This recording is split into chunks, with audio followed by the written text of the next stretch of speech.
fazendo contato com o presidente americano, mas ele está o tempo todo fustigando, o tempo todo. Ele está do lado do Irã, desse conflito com Israel, ele está do lado do Hamas, ele manda o vice lá na Rússia, né, no evento do Dia da Vitória da Segunda Guerra Mundial, ao seu lado ditadores e criminosos de guerra.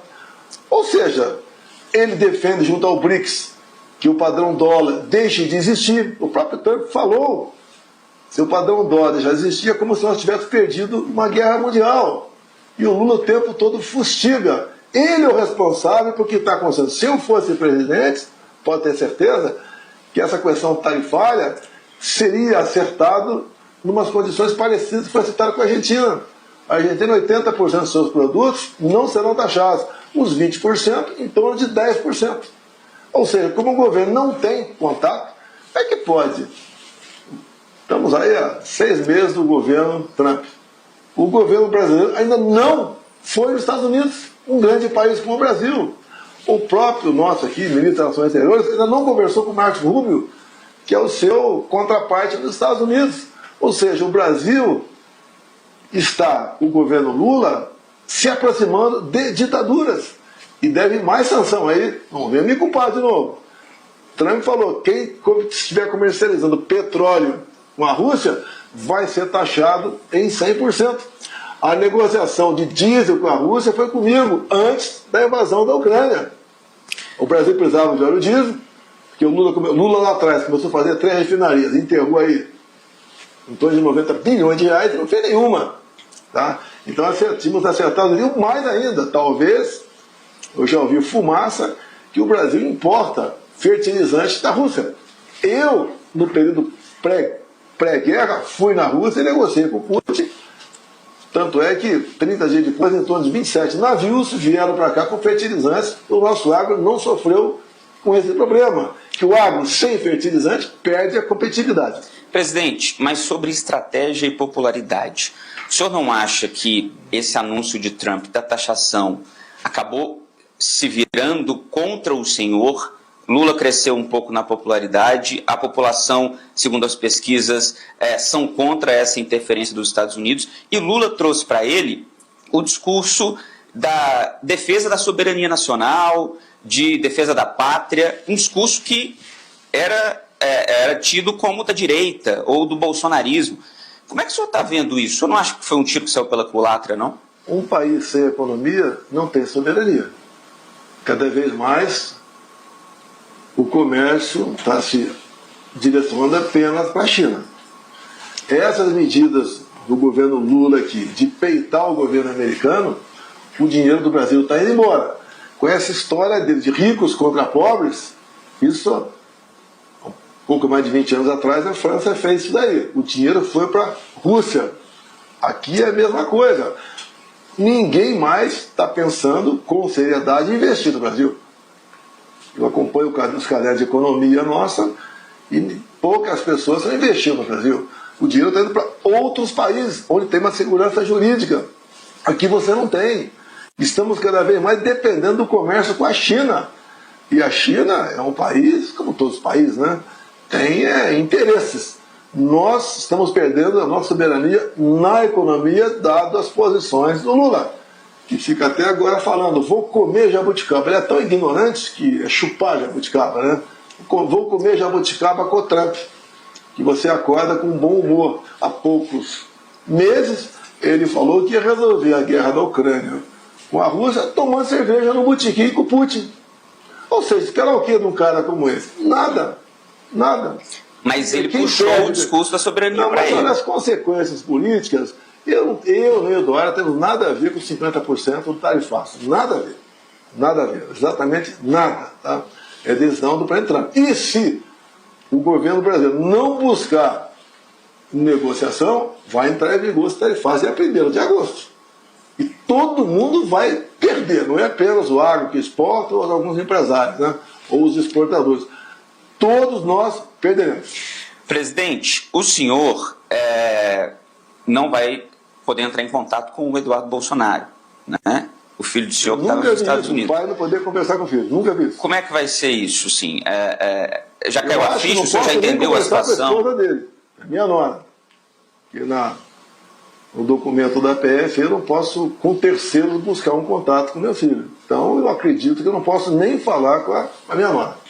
Flávio Bolsonaro, o outro filho do senhor, hoje chegou a fazer uma publicação e depois retirou, sugerindo que Trump recuasse dos 50% e partisse para sanções diretas pessoais, talvez contra ministros do Supremo, mas depois ele apagou essa postagem. O senhor acha que esse é o caminho? Deixar essas sanções de 50% para não sobrar, no fim das contas, para o Eduardo Bolsonaro ou para o senhor? Não tem que se preocupar para quem vai sobrar. O Trump está impondo tarifas no mundo todo. A China foi negociar. A Índia está na iminência de fazer um grande acordo que mexe com commodities, que obviamente o Brasil vai sofrer com isso. Quanto mais tempo o governo brasileiro demorar para ir negociar, pior é para todos nós. Questão do postagem do Flávio, ele não vai ceder para ninguém, o Trump. Ele tem para cada país, né, os seus interesses colocados na mesa. Ele tem, obviamente, algo com o Brasil. E alguém tem que negociar lá. Agora, eu lamento, temos um presidente da República que é um nanico na sua política externa. Lamento. Comigo não era assim. Presidente, isso que o Trump está fazendo não é uma chantagem com o governo brasileiro? Ele está fazendo com todo mundo. Não é com o Brasil apenas. Mas nas condições que foram postas, porque ele está dizendo o seguinte: vocês dão anistia para o Bolsonaro, que eu tiro as tarifas. Bolsonaro. Não vi escrito não com essas palavras, né? Ele diz para parar a caça às bruxas. Alguém tem dúvida que é uma caça às bruxas?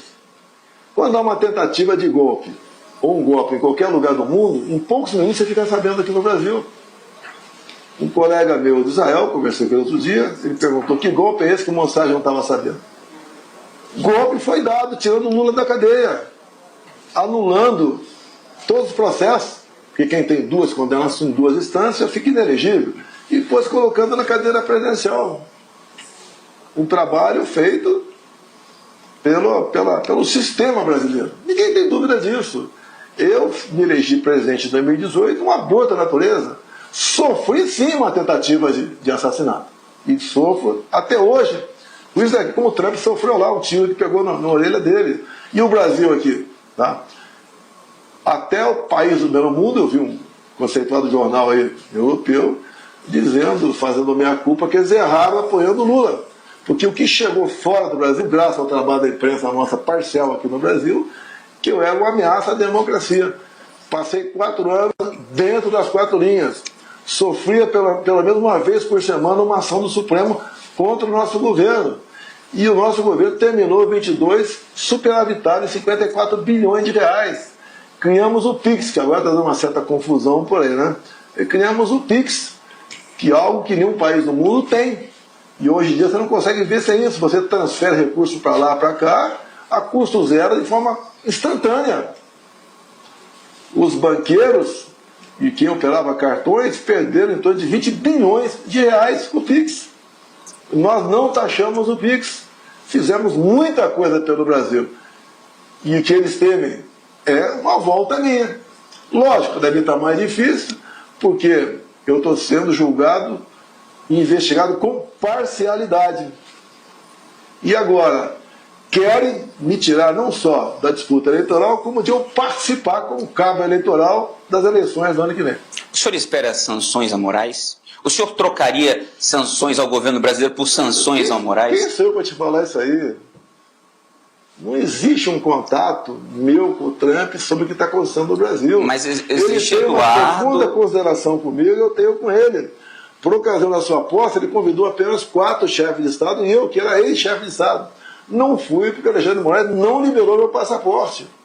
Isso fica tudo marcado lá, né, na memória do governo brasileiro. Como vai ser agora, presidente? Vamos pensar a partir de agora, então, que o senhor não pode sair de casa à noite, não pode sair aos finais de semana, não pode conversar com investigados, não pode falar com o Eduardo Bolsonaro. O senhor está inelegível, mas o senhor pode articular politicamente ainda. Como isso será feito a partir dessas restrições? Não, eu vou continuar fazendo experiência aqui no partido. E não pode entrar nas redes sociais, A rede publicar social nas redes minha, sociais. Eu acho que é a que mais interage no